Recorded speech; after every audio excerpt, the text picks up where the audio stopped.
નમસ્કાર મિત્રો, chemistry standard 12 chapter number 7 પી વિભાગના તત્વો જેમાં ગ્રુપ નંબર 16 સમૂહ 16 નો અભ્યાસ આપણે અત્યારે કરી રહ્યા છીએ. છેલ્લા પીરિયડમાં ઓક્સિજન વાયુની બનાવટ, તેના ગુણધર્મો અને ઉપયોગ ઉપરાંત સાદા ઓક્સાઇડ આના વિશે ભણ્યા. એની પહેલા H2 સાથે પ્રતિક્રિયાત્મકતા, હેલોજન સાથે, ઓક્સિજન સાથે ભણ્યા હતા. હવે આ સમૂહ 16 માં આગળ ઓક્સિજનનું જ એક અપર રૂપ ઓઝોન, એના વિશે આપણે ભણીએ છીએ. એની બનાવટ, એના ગુણધર્મો, એના ઉપયોગો. હવે ઓઝોન એટલું રિએક્ટિવ છે, એની રિએક્ટિવિટી એટલી છે કે સમુદ્રની સપાટી ઉપર લાંબો સમય ટકી શકતું નથી. એટલું બધું રિએક્ટિવ છે. વાતાવરણમાં પૃથ્વીથી ઓલમોસ્ટ 20 કિલોમીટરની ઊંચાઈ ઉપર સૂર્યપ્રકાશની હાજરીમાં વાતાવરણના O2માંથી, ડાયોક્સિજનમાંથી O3 ઓઝોન કુદરતી રીતે નિર્માણ પામે છે. ઉપરાંત એની બનાવટ જોઈએ તો ધ્વનિવિહીન વીજભારમાંથી ડાયોક્સિજન વાયુને પસાર કરતા ઓઝોન નિર્માણ પામે છે.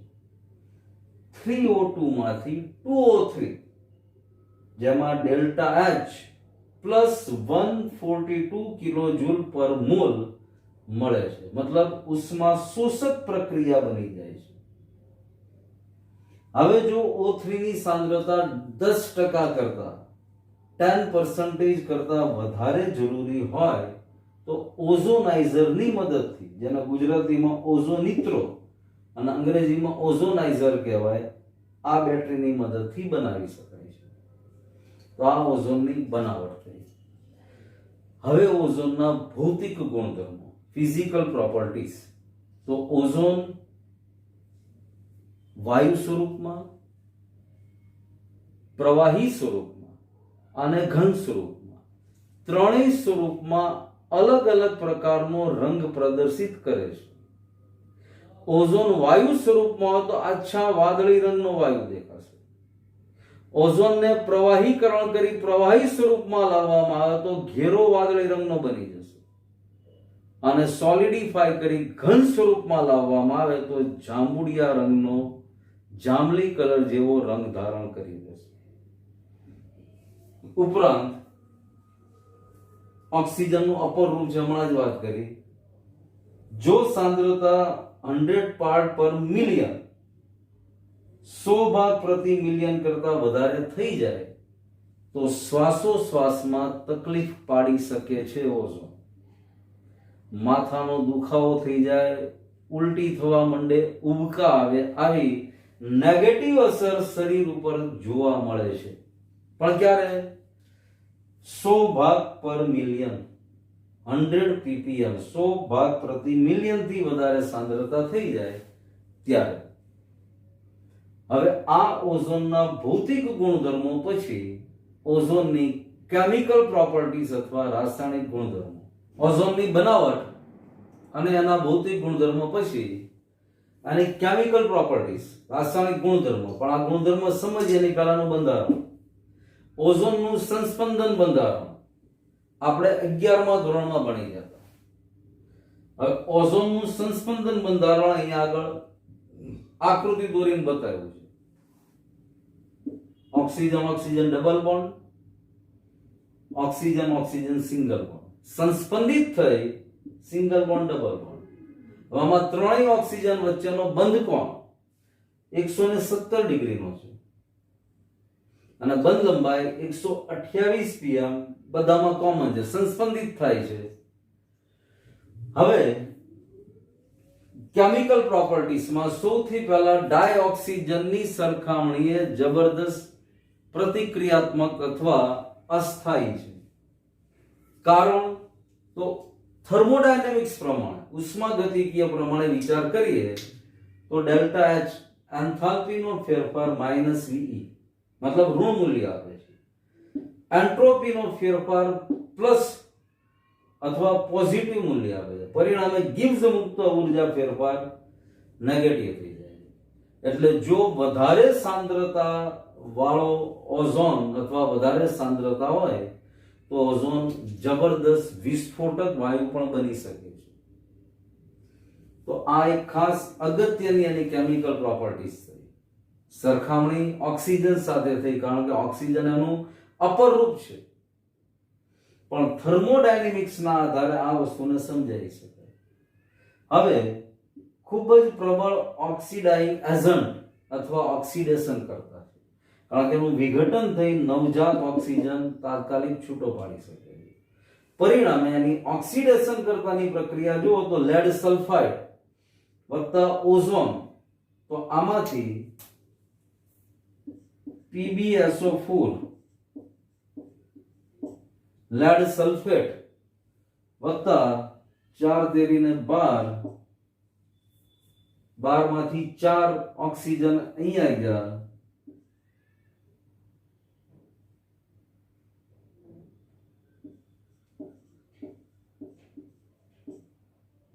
4O2 gaseous. બેલેન્સ ફરીવાર જોઈએ, 4 તેરી 12, 12 માંથી 4, 12 માંથી 4 ગયા એટલે 8 ભાઈ 4, 4 દુ 8. એ ઓક્સિડેશન કરતાનો ગુણધર્મ સમજ્યા પછી 2 મોલ ઓફ આયોડાઇડ સંયોજન, અહીંયા સોડિયમ આયોડાઇડ, પોટેશિયમ આયોડાઇડ, કોઈ પણ પ્રકારનો આયોડાઇડ હોઈ શકે, પાણી H2O, ઓઝોન. હવે આ પ્રક્રિયા થઈ સૌથી પહેલા I2 ગેસિયસ ફોર્મમાં, અહીંયા જો 2I માઇનસ છે, I2 I નો ઓક્સિડેશનાંક આયોડિનનો -1, I2 2 નો ઓક્સિડેશનાંક 0. આયોડાઇડનું ઓક્સિડેશન થઈ આયોડિન બની ગયું, પ્લસ 2OH માઇનસ વત્તા O2. પ્રક્રિયા સંતુલિત છે, અહીંયા 2I માઇનસ, ડાબી બાજુ 2 માઇનસ વીજભાર, 2OH માઇનસ. તો આ ઓક્સિડેશન કરતાનો ગુણધર્મ જોવા મળે. હવે એક ખાસ ઓઝોનના માપન માટેની ક્વોલિટેટિવ અથવા જથ્થાત્મક પદ્ધતિ. હવે આપણે યાદ હોય તો પ્રેક્ટિકલમાં એસિડ બેઝનું અનુમાપન શીખી ગયા છે, પ્રેક્ટિકલ કરી ગયા છે. એકની ચોક્કસ સાંદ્રતા આપણને આપી હોય, ઈ સાંદ્રતાની મદદથી બીજાની સાંદ્રતા આપણે શોધતા હતા. ચોક્કસ પ્રકારના ફિનોલ્ફથેલિન છે કે આવા પદાર્થોનો યુઝ કરીને. હવે આવું જ માપનની પદ્ધતિ, ઓઝોનના માપનની પદ્ધતિ, ક્વોલિટેટિવ અથવા જથ્થાત્મક પદ્ધતિની વિગત આપણે છે જોઈએ. બોરેટ બફર યુક્ત બનાવેલ પોટેશિયમ આયોડાઇડનું દ્રાવણ. બોરેટ બફર યુક્ત, બફર દ્રાવણ કોને કહેવાય? આવું સંતુલન વાળા પાઠમાં ધોરણ 11 માં ભણી ગયા, બફર સોલ્યુશન્સ. તો આવું બોરેટ બફર યુક્ત દ્રાવણ જેની pH, બોરેટ બફર યુક્ત દ્રાવણની pH ઓલમોસ્ટ 9.2 ની આસપાસ હોય, તો આ બોરેટ બફર યુક્ત બનાવેલ પોટેશિયમ આયોડાઇડના વધુ પડતા દ્રાવણ સાથે ઓઝોનની પ્રક્રિયા કરાવવામાં આવે. હવે ઓઝોન આની સાથે પ્રક્રિયા કરી આયોડિન I2 મુક્ત કરશે. ઉપરની પ્રક્રિયામાં જેમ I2 મુક્ત કર્યો છે એમ આ પ્રક્રિયામાં પણ આયોડિન મુક્ત થશે. હવે આ મુક્ત થયેલા આયોડિનની પ્રક્રિયા સોડિયમ થાયોસલ્ફેટ Na2H2O3 આની નિયત સાંદ્રતા વાળા દ્રાવણ સાથે, Na2H2O3 નું દ્રાવણ જે આપણે વાપરીએ છીએ એની સાંદ્રતા ચોક્કસ છે, આપણને ખબર છે. તો આ નિયત સાંદ્રતા વાળા દ્રાવણ સાથે I2 ની પ્રક્રિયા કરવામાં આવે અને આ અનુમાપનની મદદથી ઓઝોનના જથ્થાત્મક માપન અથવા O3 નું ક્વોલિટેટિવ માપન, ક્વોલિટેટિવ મેઝરમેન્ટ થઈ શકે છે.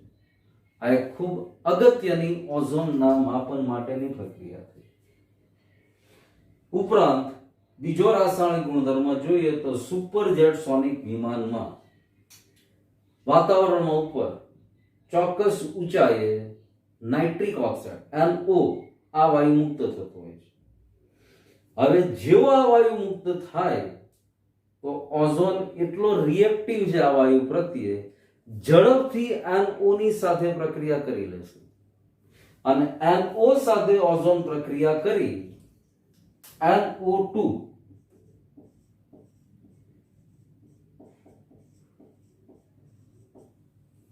નાઇટ્રોજન ડાયોક્સાઇડ અને ઓક્સિજન વાયુ છૂટો પડશે. મતલબ ઓઝોનનું અહીંયા આગળ ઓક્સિજનમાં રૂપાંતરણ થઈ ગયું. ઓઝોનનો રહ્યો. આ પ્રક્રિયા ઓઝોનના વિઘટન માટે જવાબદાર બની જાય, ઓઝોનના ક્ષયન માટે જવાબદાર બની જાય. આવું જ ઓઝોનનું ક્ષયન ક્લોરોફ્લોરોકાર્બન એના દ્વારા પણ થાય છે, એવું આપણે અગાઉ ભણી ચૂક્યા છે. તો આ પર્યાવરણ માટે અથવા ઓઝોનના ક્ષયન માટે પર્યાવરણમાં સારી બાબત નથી આ. કારણ કે ઓઝોનના ઉપયોગો જુઓ તો આપણે ઓઝોનનો એક ઉપયોગ તો વર્ષોથી ભણતા આવીએ છીએ કે ભાઈ ઓઝોન વાયુ સૂર્યમાંથી આવતા પારજાંબલી કિરણો કે જે પૃથ્વીવાસીઓ માટે, વનસ્પતિઓ માટે હાનિકારક છે, એને અટકાવવાનું કાર્ય ઓઝોન કરી શકે છે. હવે જો ઓઝોનનું જ ક્ષયન થવા માંડે આનાથી કે ફ્લોરોક્લોરોકાર્બનથી, તો પૃથ્વીવાસીઓ માટે નુકસાન કરતા બની જાય. એટલે ઓઝોનને સારી રીતે બચાવવો ખૂબ જરૂરી છે.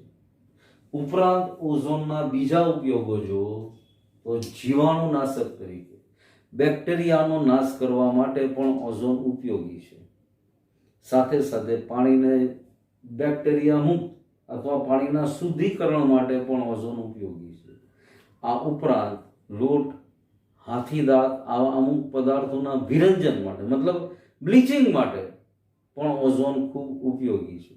સાથે સાથે પોટેશિયમ પરમેંગેનેટ જેવો ખૂબ જ અગત્યનો ઔદ્યોગિક પદાર્થ, પોટેશિયમ પરમેંગેનેટ KMnO4 આપણને ખબર છે, ઓક્સિડેશન કરતા પદાર્થ છે. તો આવા પદાર્થના નિર્માણ માટે પણ ઓઝોન ઉપયોગી વાયુ છે.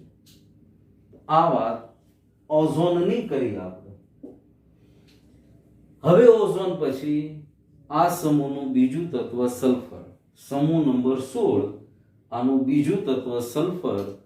સૌથી પહેલા સલ્ફરના અપર રૂપો અથવા બહુરૂપો વિશે આપણે જોઈએ. પણ એ જોઈએ એની પહેલા આ બધી જ રાસાયણિક પ્રક્રિયા અને ઓઝોનને બરાબર લર્ન કરી, પાકું કરી પછી જ સલ્ફર ઉપર જવાનું. આ પહેલા બરાબર લખી જ લેજો, પછી સલ્ફરની ચર્ચા આપણે સમજવાની. સલ્ફરના અપર રૂપો. આમ તો આ સલ્ફરના અપર રૂપો વિશે અગાઉના ધોરણમાં 10મા ધોરણમાં આવી ગયો છે. એની જ વસ્તુ છે, પણ થોડીક એની કરતા વધારે ડિટેલ.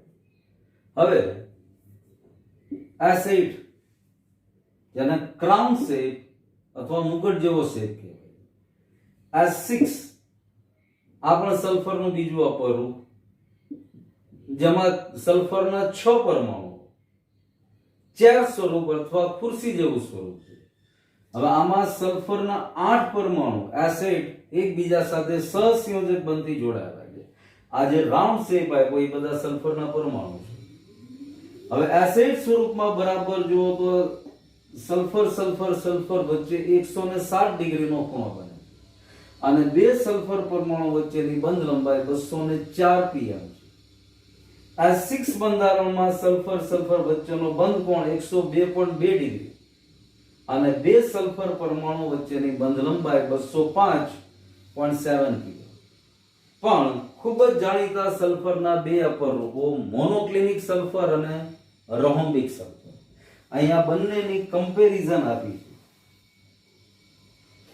આલ્ફા સલ્ફર રોહોમ્બિક સલ્ફર તરીકે ઓળખાય છે, બીટા સલ્ફર મોનોક્લિનિક સલ્ફર તરીકે ઓળખાય છે. આનો આકાર સોયાકાર છે આ અષ્ટફલકી આકાર ધરાવે છે, રોમ્બિક સલ્ફર.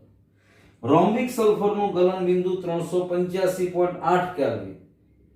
એની સામે મોનોક્લિનિક સલ્ફરનું મેલ્ટિંગ પોઈન્ટ અથવા ગલન બિંદુ 393 કેલ્વિન.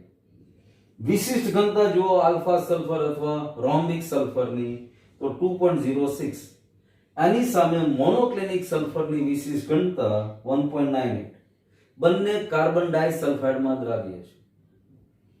રોમ્બિક સલ્ફર અથવા આલ્ફા સલ્ફર પાણીમાં દ્રાવ્ય છે. હવે ખાસ એક વસ્તુ બંને બહુરૂપો વિશે, આલ્ફા અને બીટા વિશે. તો આલ્ફા બહુરૂપ જે છે સલ્ફરનું અથવા rhombic sulphur less than 369 kelvin, 369 kelvin કરતા નીચા તાપમાને સ્ટેબલ અથવા સ્થાયી છે. આની સામે બીટા સલ્ફર અથવા મોનોક્લિનિક સલ્ફર ગ્રેટર ધેન 369 કેલ્વિન ટેમ્પરેચરે સ્થાયી છે. 369 કેલ્વિન કરતા ઊંચા તાપમાને બીટા સલ્ફર સ્થાયી છે. અને બંને આલ્ફા અને બીટા 369 કેલ્વિન તાપમાને બંને સ્થાયી છે. તો આ તાપમાનને એની માટેનું ટ્રાન્ઝિશન ટેમ્પરેચર અથવા સંક્રાંતિ તાપમાન કહેવાય. આ ખાસ અગત્યનો પોઈન્ટ છે. એકબીજામાંથી બનાવટની દ્રષ્ટિએ જો તો બનાવી પણ શકાય છે, પણ સંક્રાંતિ તાપમાન 369 કેલ્વિન કેવી રીતે? તો ભાઈ એક સલ્ફર આલ્ફા સલ્ફર 369 કેલ્વિન થી નીચા તાપમાને સ્ટેબલ છે. બીટા સલ્ફર 369 કેલ્વિન કરતા ઊંચા તાપમાને સ્ટેબલ છે. અને 369 કેલ્વિન ટેમ્પરેચરે બંને સ્ટેબલ છે, બંને સ્થાયી છે. તો આ તાપમાનને એની માટેનું સંક્રાંતિ તાપમાન કહેવાય. આ સિવાય છેલ્લા ઘણા બધા રિસર્ચ પ્રમાણે 2 થી 20 વલય વાળા પણ સલ્ફર બનાવી શકાય છે. અને ખાસ બીજી નોંધવા જેવી વસ્તુ 1000 કેલ્વિન તાપમાનની આસપાસ S2 આ પણ સલ્ફરનું બહુરૂપ મળી આવ્યું છે. O2 ની જેમ ઓક્સિજન તો સામાન્ય તાપમાને ઈઝી અવેલેબલ અને સ્થાયી છે, જ્યારે 1000 કેલ્વિન ટેમ્પરેચરની આસપાસ S2 સ્વરૂપને મેળવી શકાયું છે. અને આ S2 સ્વરૂપ ઓક્સિજનની જેમ જ અનુચુંબકીય ગુણધર્મ ધરાવે છે. તો આ સલ્ફરના બહુરૂપો વિશેની માહિતી થઈ. હવે સલ્ફરના બહુરૂપો પછી સલ્ફરનું જે એક સંયોજન સલ્ફર ડાયોક્સાઇડ SO2 એની બનાવટ, ગુણધર્મો અને ઉપયોગો. પણ એની પહેલા સલ્ફરના બહુરૂપો બંનેની આકૃતિ S6 સ્વરૂપ S8 આ બરાબર જોઈ અને આલ્ફા અને બીટા મતલબ રોમ્બિક અને મોનોક્લિનિક સલ્ફર વિશે બરાબર જોઈ પછી સલ્ફર ડાયોક્સાઇડને આપણે આગળ ભણવાનું. સલ્ફરના બહુરૂપો સમજ્યા પછી હવે સલ્ફરનું સંયોજન સલ્ફરનો ઓક્સાઇડ સલ્ફર ડાયોક્સાઇડ SO2. સૌથી પહેલાની બનાવટ સલ્ફર ડાયોક્સાઇડની બનાવટ હવાની હાજરીમાં સલ્ફરનું દહન એટલે સહેલાઈથી સલ્ફર ડાયોક્સાઇડ વાયુ પ્રાપ્ય બને SO2 ગેસિયસ, સલ્ફર ઘન અવસ્થા, ઓક્સિજન ગેસિયસ ફોર્મ, હવામાં દહન કરો SO2 ગેસ. હવે અહીંયા થોડા પ્રમાણમાં 6 થી 8% SO3 સલ્ફર ટ્રાયોક્સાઇડ વાયુ પણ બને છે. એટલે આ બાબત ખાસ નોંધવાની. લેબની અંદર સલ્ફાઇડનું જલીય દ્રાવણ SO3 અને એસિડ 2H+ આ બંનેની પ્રક્રિયાથી પણ SO2 ગેસિયસ ફોર્મ વત્તા H2O તો એસિડની સલ્ફાઇડ સંયોજનના જલીય દ્રાવણ સાથે સપોઝ SO3 વત્તા 2H+, એટલે અહીંયા સલ્ફાઇડનું જલીય દ્રાવણ થઈ ગયું એની કોઈ પણ એસિડ સાથે, hydrochloric acid, nitric acid, sulphuric acid, તો સલ્ફર ડાયોક્સાઇડ અને પાણી છૂટું પડે. તો પ્રયોગશાળામાં સલ્ફર ડાયોક્સાઇડ આવી રીતે બનાવવામાં આવે છે। એવી જ રીતે લાર્જ સ્કેલ ઉપર મોટા પાયા ઉપર સલ્ફર ડાયોક્સાઇડ વાયુ બનાવવાનો હોય તો ઔદ્યોગિક બનાવટ થઈ ગઈ આયર્ન સલ્ફાઇડ FeS2 ઘન અવસ્થામાં એની ભુંજન પ્રક્રિયા ઓક્સિજનની હાજરીમાં કરાવવાથી અહીંયા Fe2O3 4 Fe છે 2 Fe2O3 હવે 11 દુ 22 માંથી 6 ઓક્સિજન ગયા અને સલ્ફર 4 દુ 8 પ્લસ 8 SO2 ગેસિયસ 8 દુ 16 16 ને 20 ને 2 22 બરાબર છે। તો આ 8 મોલ સલ્ફર ડાયોક્સાઇડ ના મળે। હવે આ સલ્ફર ડાયોક્સાઇડ ને ચોક્કસ દબાણ ઉપર પ્રવાહીકરણ કરી સ્ટીલના સિલિન્ડરમાં સ્ટોર કરવામાં આવે, ભેગો કરવામાં આવે। તો આ સલ્ફર ડાયોક્સાઇડની બનાવટના સમીકરણો બન્યા। હવે સલ્ફર ડાયોક્સાઇડની ફિઝિકલ પ્રોપર્ટીઝ, ભૌતિક ગુણધર્મો, પાણીમાં ઈઝી સોલ્યુબલ, પાણીમાં સહેલાઈથી દ્રાવ્ય થઈ જાય, પાણીમાં સહેલાઈથી શોષી શકાય। અધાતુનો ઓક્સાઇડ છે એટલે સ્વાભાવિક છે પાણીમાં એસિડિક ગુણધર્મો આપશે, પણ એના રાસાયણિક ગુણધર્મોમાં પણ એક સમીકરણ જોશું। તીવ્ર વાસ છે, આ વાસ વિહીન વાયુ નથી। તીવ્ર સ્મેલ છે પણ છે રંગવિહીન, કોઈ ચોક્કસ રંગ નથી આ વાયુ પાસે, પણ સ્મેલ તીવ્ર છે।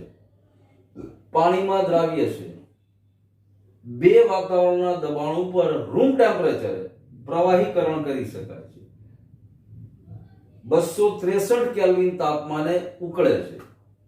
તો આ સલ્ફર ડાયોક્સાઇડ વાયુના ભૌતિક ગુણધર્મો અને બનાવટની વાત થઈ।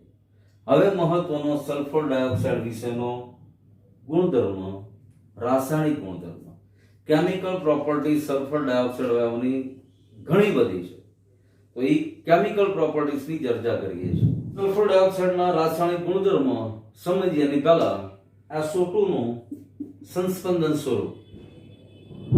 સલ્ફર અબંધકારક ઇલેક્ટ્રોન યુગ્મ, oxygen double bond single bond અને આ સંસ્પંદન। હવે હમણાં જ વાત કરી હતી એમ સલ્ફર ડાયોક્સાઇડ પાણીમાં ઇઝીલી સોલ્યુબલ છે। હવે પાણીમાં H2SO3 સલ્ફ્યુરસ એસિડ બનાવે છે, H2SO3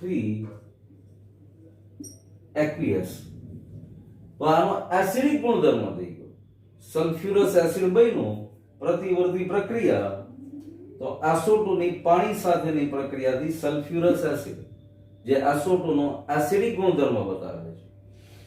હવે સોડિયમ હાઇડ્રોક્સાઇડની સલ્ફર ડાયોક્સાઇડ વાયુ સાથે પ્રક્રિયા કરતા સૌથી પહેલા નિપજ તરીકે Na2SO3 સોડિયમ સલ્ફાઇડ, બે hydrogen plus H2O।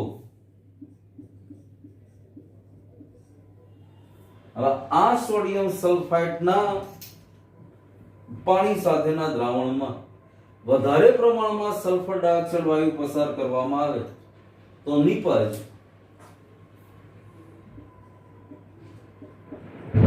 NaHSO3 sodium hydrogen sulphide, અહીંયા Na2 બે સોડિયમના પરમાણુ છે તો 2NaHSO3 સોડિયમ હાઇડ્રોજન સલ્ફાઇડ આ પદાર્થ મળે છે।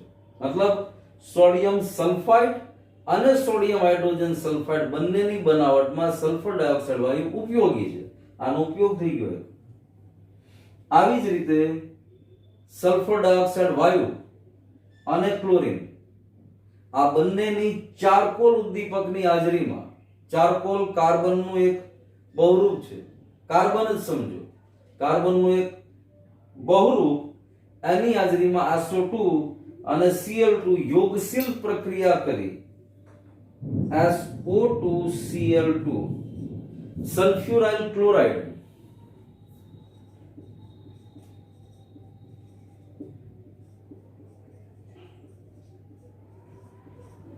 આવી અગત્યની નિપજ આપે છે। આવી જ બીજી યોગશીલ પ્રક્રિયા સલ્ફર ડાયોક્સાઇડ અને ઓક્સિજન વાયુ આ બંને વચ્ચે થઈ અને 2SO3 સલ્ફર ટ્રાયોક્સાઇડ વેનેડિયમ પેન્ટોક્સાઇડ ની હાજરીમાં આની પછી સલ્ફ્યુરિક એસિડ ની બનાવટ આપણે સમજવાના છીએ. તો H2SO4 સલ્ફ્યુરિક એસિડ ની બનાવટમાં આ સમીકરણ કામ લાગવાનું. સલ્ફર ટ્રાયોક્સાઇડ સલ્ફર ડાયોક્સાઇડ માંથી વેનેડિયમ પેન્ટોક્સાઇડ ઉદ્દીપકની હાજરીમાં બનાવવામાં આવે છે. તો આ સલ્ફર ડાયોક્સાઇડના રાસાયણિક ગુણધર્મો. હવે બાકી રિડ્યુસિંગ એજન્ટ યાદ કરો, હમણાં તે થોડીક વાર પહેલા SO2 થી SiO2 TiO2 PoO2 એમ એના જુદા જુદા ઓક્સાઇડ અને રિડક્શન કરતાનો ઓક્સિડેશન કરતાનો ગુણધર્મો ભણ્યા હતા. તો SO2 રિડક્શન કરતાને જેમ આ જ સમૂહના તત્વના ઓક્સાઇડમાં આગળ જાઓ એમ રિડક્શન કરતાનો ગુણધર્મ ઘટતો જાય અને છેલ્લા ઓક્સાઇડમાં ઓક્સિડેશન કરતાનો ગુણધર્મ આવી જાય. પણ સલ્ફર ડાયોક્સાઇડ રિડક્શન કરતા છે અને આ એની રિડક્શન કરતાની પ્રક્રિયાને સમજીએ આપણે. અહીંયા આયરનનો ઓક્સિડેશન આ 3+ છે. આયરનનું એવું જલીય દ્રાવણ કે જેમાં આયરન 3+ ઓક્સિડેશન અવસ્થા ધરાવે છે. દાખલા તરીકે ફેરિક ક્લોરાઇડ FeCl3. તો આવા આયરનના દ્રાવણની પાણી એટલે ભેજવાળો સલ્ફર ડાયોક્સાઇડ, પાણી અને સલ્ફર ડાયોક્સાઇડની પ્રક્રિયા થવાથી અહીંયા આયરનની ઓક્સિડેશનનો Fe3+ છે એની બદલે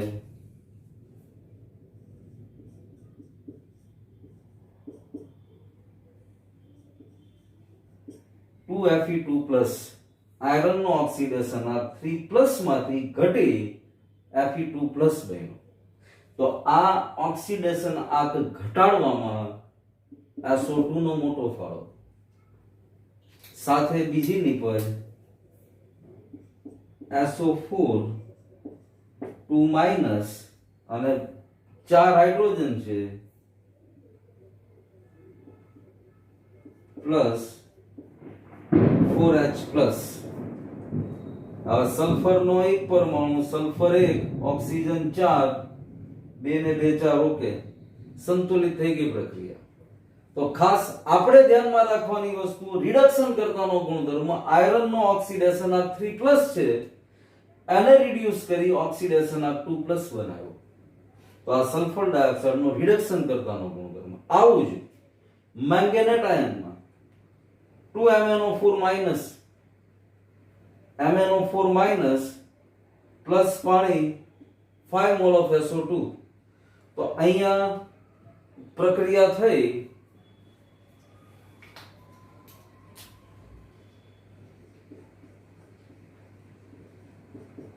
Mn2+ aqueous. હવે અહીંયા મેંગેનીઝ નો ઓક્સિડેશન જો તો +7 થઈ જાય. 4 દુ 8 ઓક્સિજન નો -2 8 માંથી 1 જાય એટલે મેંગેનીઝ નું ઓક્સિડેશન આ +7 થઈ ગયું. +7 માંથી સલ્ફર ડાયોક્સાઇડ દ્વારા ઘટીને +2 થઈ ગયું. તો આ રિડક્શન કરતાનો ગુણધર્મ વત્તા જો તો 5SO4 2- અને 2 દુ 4 પ્લસ 4H+ aqueous. ઓક્સિજન 10 ને 2 12 ને 8 20 5 24 બરાબર છે.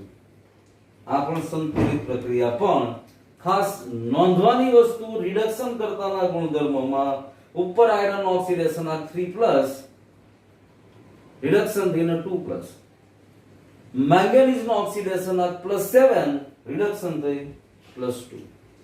તો આ સલ્ફર ડાયોક્સાઇડના રાસાયણિક ગુણધર્મો થઈ ગયા. હવે આ બધા રાસાયણિક ગુણધર્મોની પ્રક્રિયાઓ જો તો અગાઉ કંઈક અને કંઈક આપણી સામે આવી જ ગઈ છે. એવી અઘરી પ્રક્રિયા નથી. આ સલ્ફ્યુરાઇલ ક્લોરાઇડ આની પહેલા પણ આ પદાર્થનો ઉપયોગ એની પ્રક્રિયા પણ આવી ગઈ હતી. એટલે આ પદાર્થ પણ એવો અજાણો નથી આપણને. બાકી તો એસિડિક ગુણધર્મ સલ્ફર ડાયોક્સાઇડ નું સંસ્પંદન બંધારણ 11મા ધોરણમાં ભણી ગયા છે.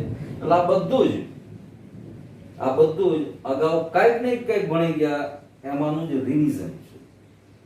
હવે સલ્ફર ડાયોક્સાઇડ વાયુના ઉપયોગો તો ખૂબ જ અગત્યના ઘણા બધા રસાયણો બનાવવામાં સલ્ફર ડાયોક્સાઇડ ઉપયોગી છે. ખાસ કરીને આપણી સામે જ આવ્યું sodium sulphide, sodium hydrogen sulphide, sulphuric acid વગેરે. ઉપરાંત બ્લીચિંગ તરીકે સલ્ફર ડાયોક્સાઇડનો ઉપયોગ બ્લીચિંગ એજન્ટ તરીકે પણ થાય છે. ઉપરાંત ખાસ પ્રિઝર્વેટિવ ઘણી બધી વસ્તુને પ્રિઝર્વ કરવા માટે, પરિરક્ષણ માટે સલ્ફર ડાયોક્સાઇડ વાયુ ઉપયોગી છે. ઉપરાંત ઘણા બધા કાર્બનિક સંયોજનોમાં એઝ એ સોલ્વન્ટ, દ્રાવક અને અમુક પ્રકારના સલ્ફરના સંયોજનો બનાવવા માટે પણ સલ્ફર ડાયોક્સાઇડ વાયુ ઉપયોગી વાયુ છે.